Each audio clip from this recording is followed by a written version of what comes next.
Facebook, and hi everybody. So, okay, in this live, I'm gonna answer a couple of questions that I got asked just recently this week. So I will answer a few questions now. One of the questions I got asked is about one of my clients. She asked me a question about whether she needs to do sleep restriction therapy to help her sleep. So before I answer, I would like to answer this question. So to answer this question, this is the answer, right? The answer is simple. Yes. Okay. The answer is yes. Yes, you can try that. You can try that. However, before somebody considers to do sleep restriction therapy, you need to know what it is really. So sleep restriction therapy, you need to prepare yourself properly for it. It's not just something that you do when you want to. It's actually a whole method. It's a whole protocol that you need to follow. And so what it is, basically, you need to restrict yourself to the time you are in bed, and you need to what it does, it basically just allows you to stay in bed for a very short time in comparison to what you normally would do. For example, if you normally would stay in bed for about 8 hours, but you only sleep for about 5 hours, so you're not allowed to stay in bed for entire 8 hours. You're only supposed to stay in bed for a very short window, right? Which is, for example, from midnight to 5 a.m. or something. You see, before you begin sleep restriction therapy, you need to understand that you need to get a journal. You need to document your sleeping hours. So when you do document your sleeping hours, you need to know exactly how many hours per week that you slept. So you need to do journaling for about a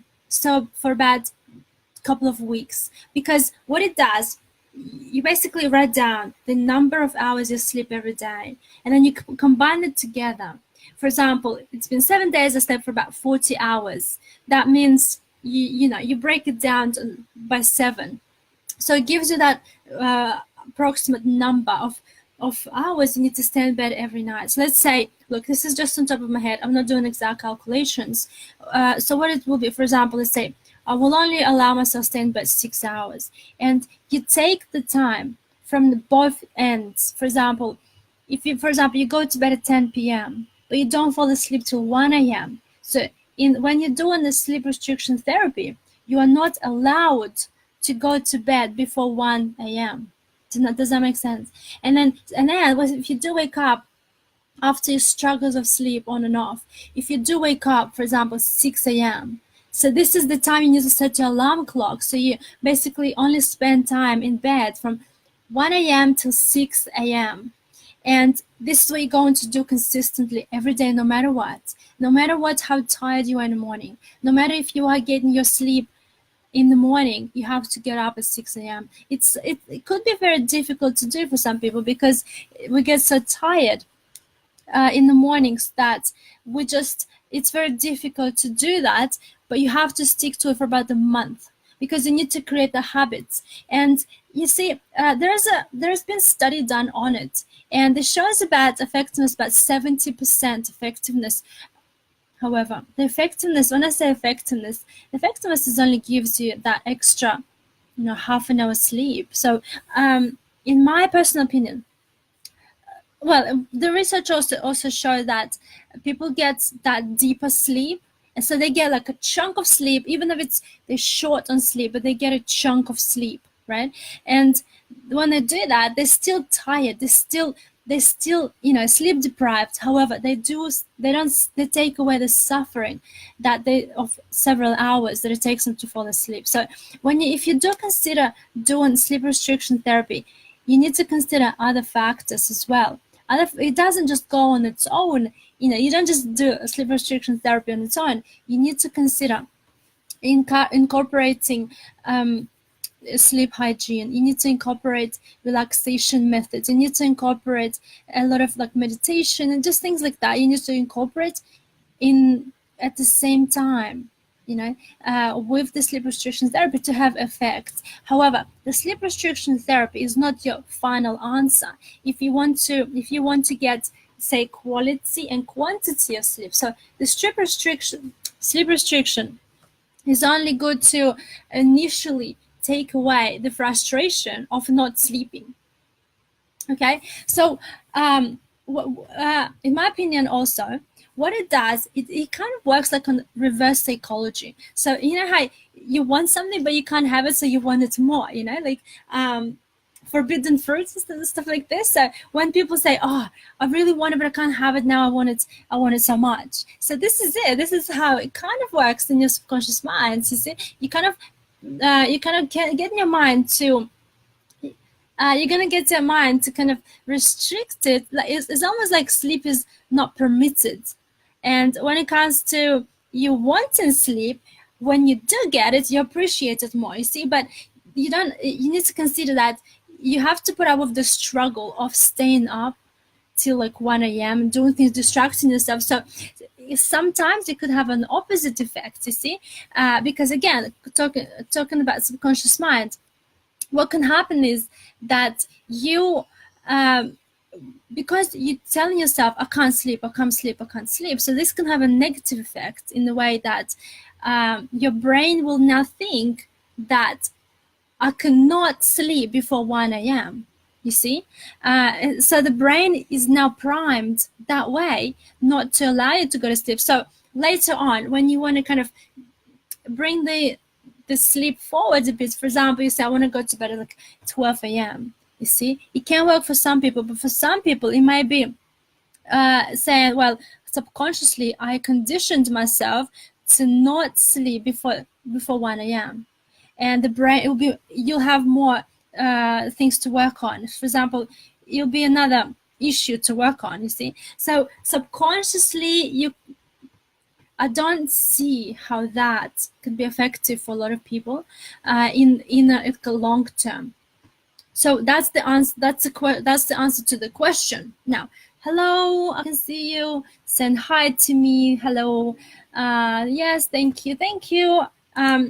Okay, so this is the answer to the question. If that lady who asked me the question was live right now, she could ask me to explain in depth a specific situation for her. However, yes, you can do sleep restriction therapy, but yet you have to properly prep yourself for it, so you don't kind of face the failure again, because you already having this failure in your life, like having insomnia. You're already facing some struggles, emotional, psychological stuff. You're already facing it, so you don't want to add to it. You need to work on the root cause of the problem that caused this in the first place. You don't want to create more problems, more psychological, emotional triggers for you not to sleep. You don't need to create more frustrations for yourself or more things to add to your already frustrated nighttime. So consider working on your subconscious things first.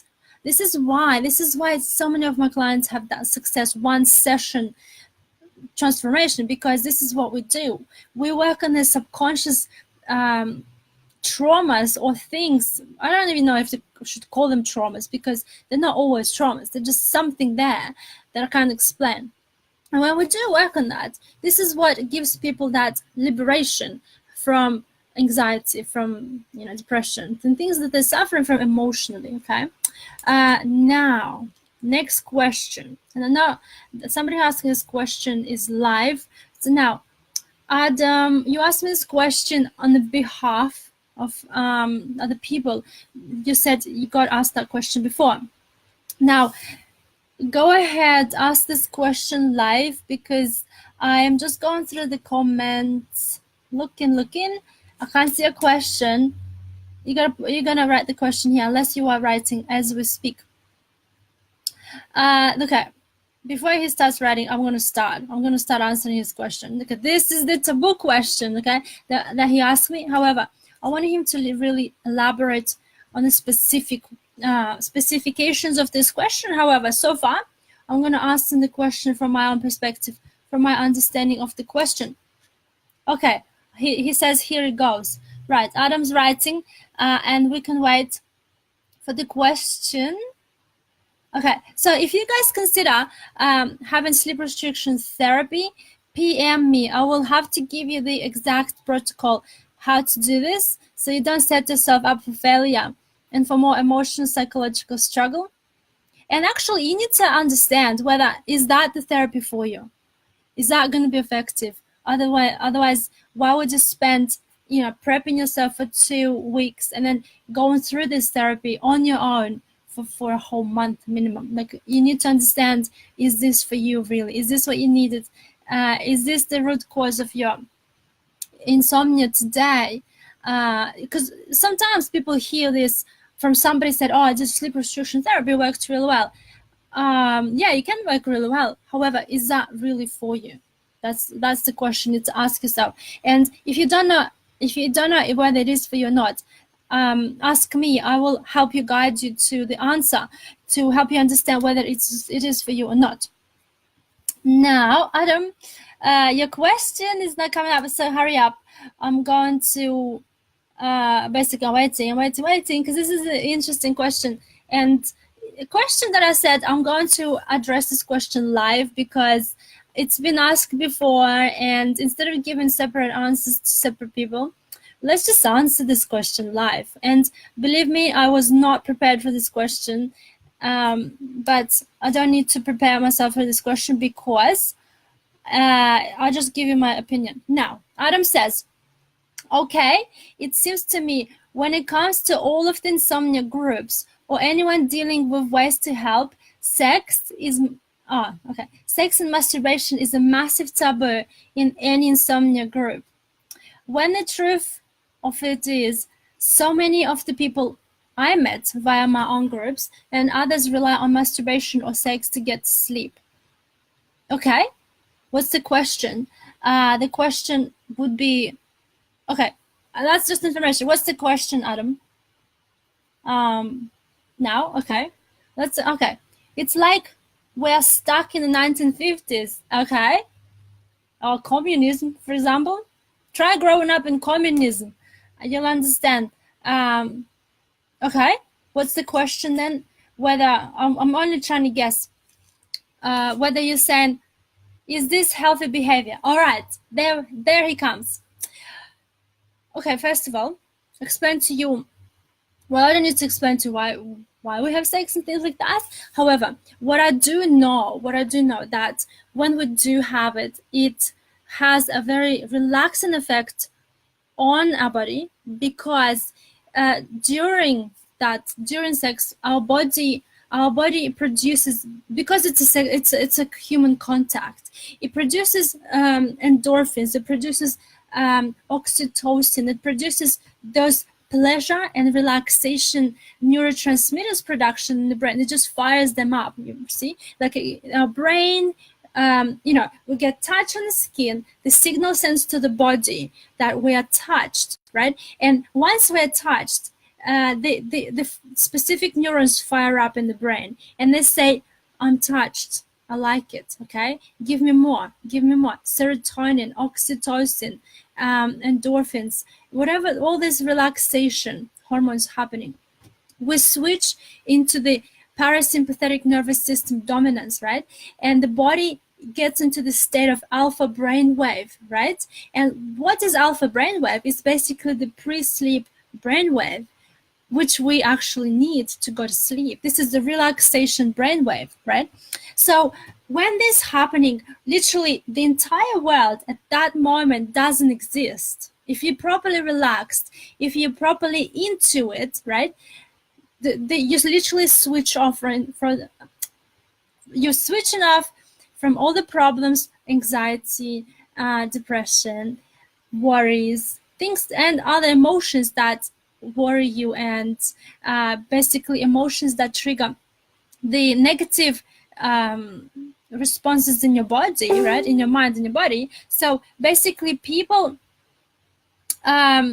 people switching off from that, and they live in that moment of having all that hormones, like a pleasure hormones dominance, right? So this is when parasympathetic nervous system comes into dominance as well, and allow us to experience relaxation, to experience pleasure, and experience switching off from the entire world.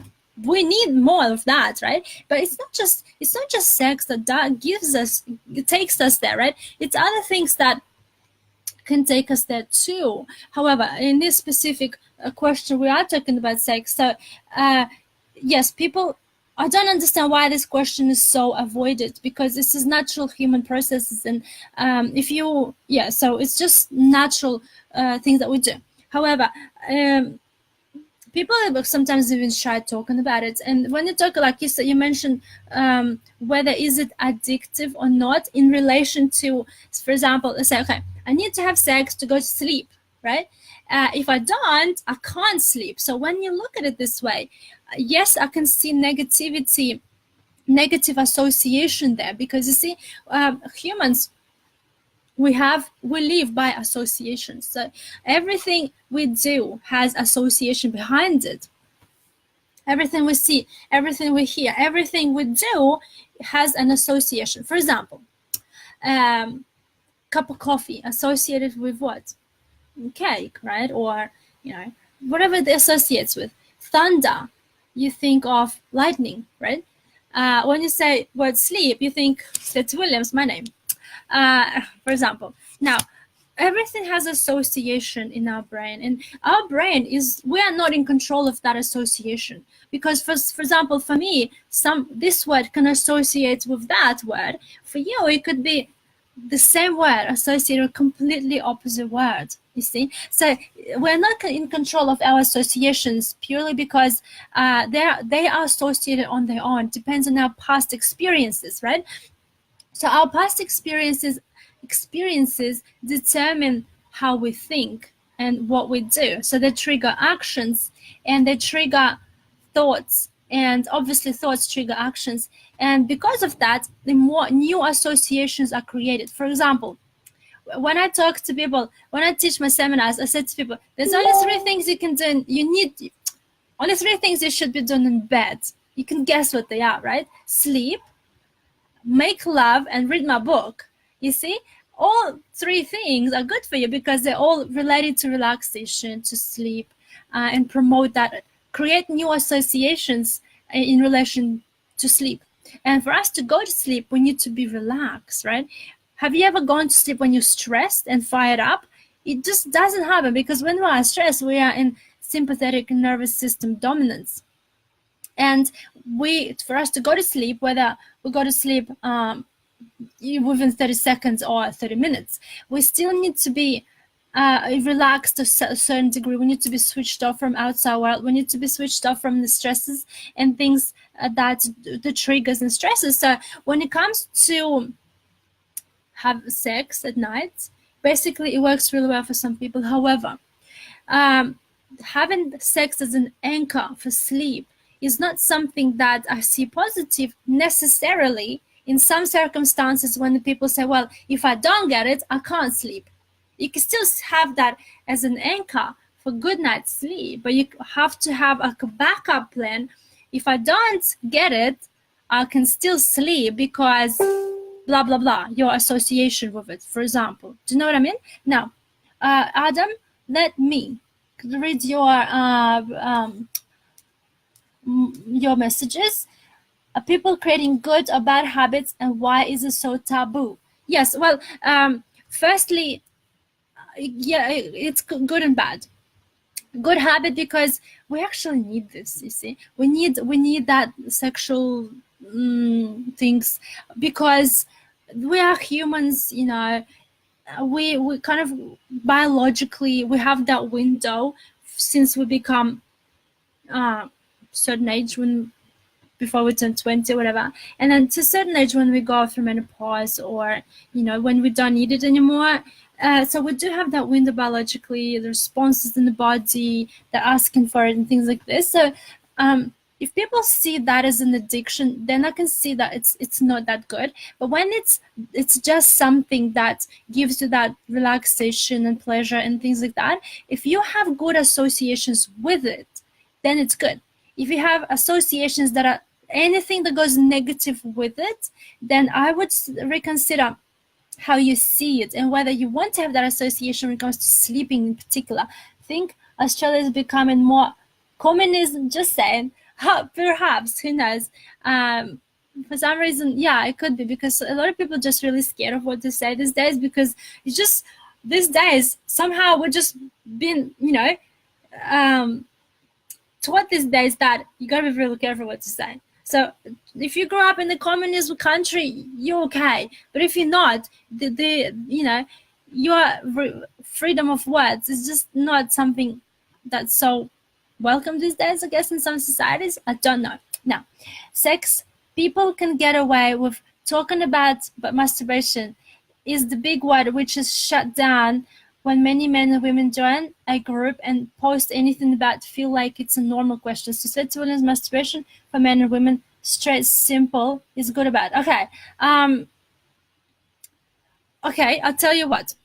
In ancient Chinese philosophy, they say that excessive masturbation or sexual act could actually be depleting to your qi or ki. Okay, they say you gotta have it, but in moderation. And again, anything you do that is in excess, it's not necessarily always that good, because again, it depletes something in our body, right? So if and again, if you want it that much, then is there an addictive aspect to it? And then in which form is it there? Like, for example, why do you actually need it a lot if somebody needs it so much? So for example, is it escape from something? There's so much more. There's so much to this answer.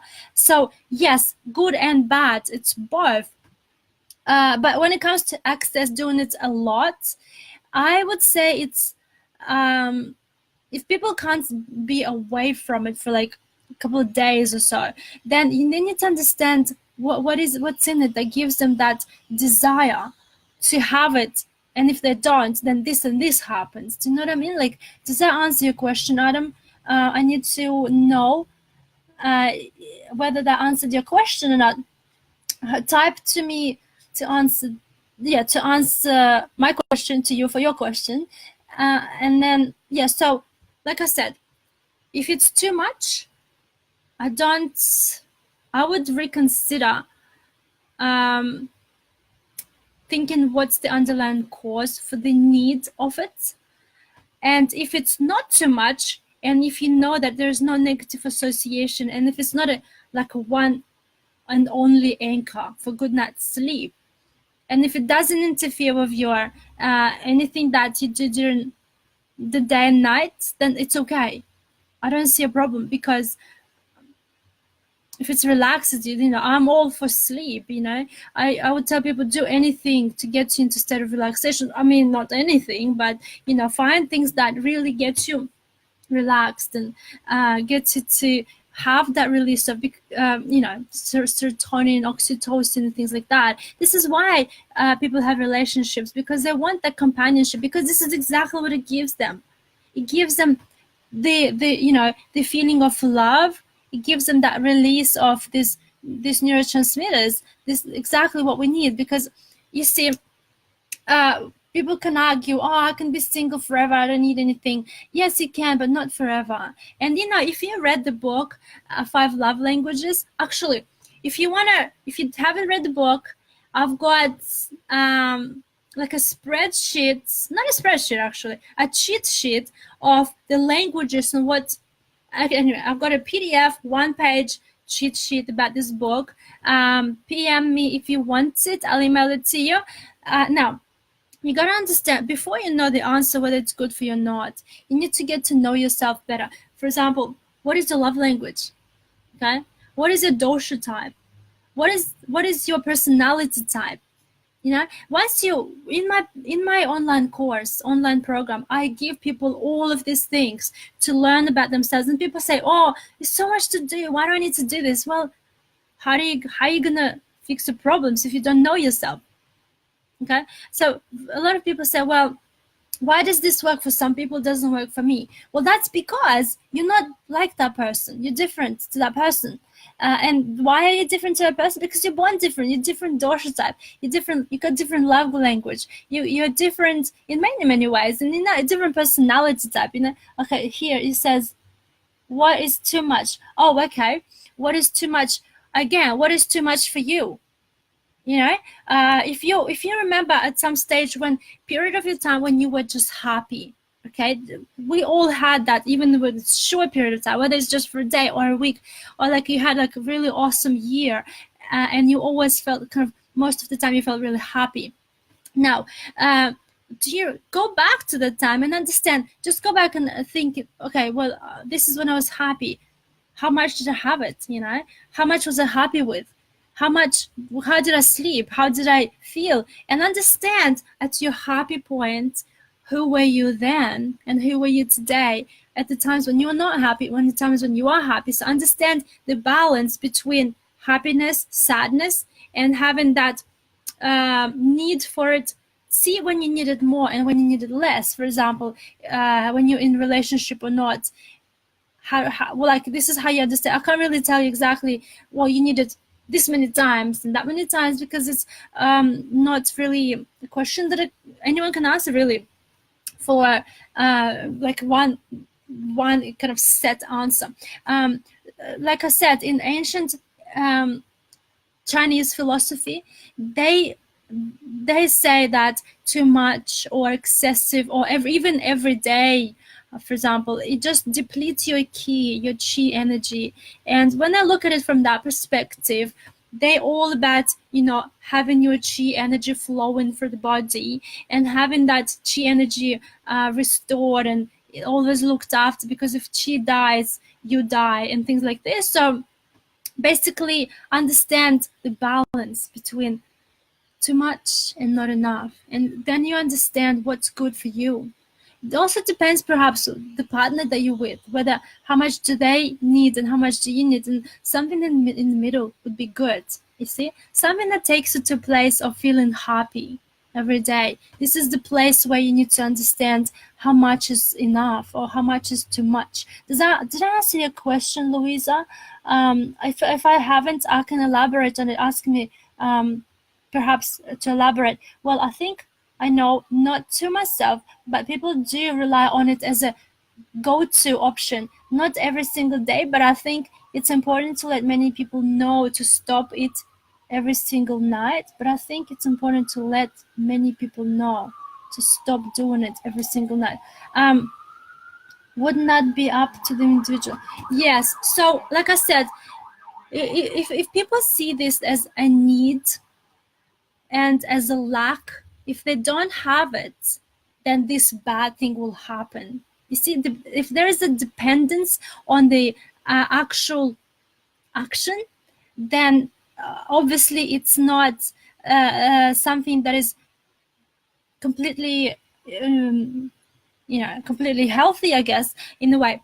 But if they understand that there is just a desire for it, and if you don't have it, then it's okay, you have it tomorrow, for example. You see, if they can sustain that the need for it, and if they don't get it, they can still sleep and they can still be happy, they can still function well, then I think that's a healthy behavior. But when it comes to needing this too much, and it becomes like an anxiety, if I don't get it, oh my god, I'm not going to sleep. If I don't get it, I need to get drunk. Or if I don't get it, I need to go smoke. Like they're trying to, they see it in a way that like a drug need. I hope I'm explaining this well. I don't know. Let me know. Sveti, happiness is the key. Amen. Yes. Oh, masturbation. Okay. Yes, it does, Louisa. Thank you. Masturbation, Adam. Okay. Well, again, traditional Chinese philosophy, they say not a lot of it. However, if a person is single, then I guess there again they need to establish whether what's the need for it and how much is the need. And if they consider masturbation as a medicine, right, as a medicine for sleep, but however, if they see it as a temporary medicine just for now, in terms of like, instead of meditation, instead of relaxation as such, then I suppose it could be okay. But if they see it as an addiction and the need, like that excessive like, you know, psychopathic needs for it, then I would say you need to consider looking at the question why. I hope it answered the question. Well, would you advise it as a tool to use moderately? Yes, I would. Because again, I tell people, find something to give you relaxation. And you know, if you had a shit day, you know, if you had like a horrible day and you literally come home and thinking, that cup of tea is not going to give me relaxation.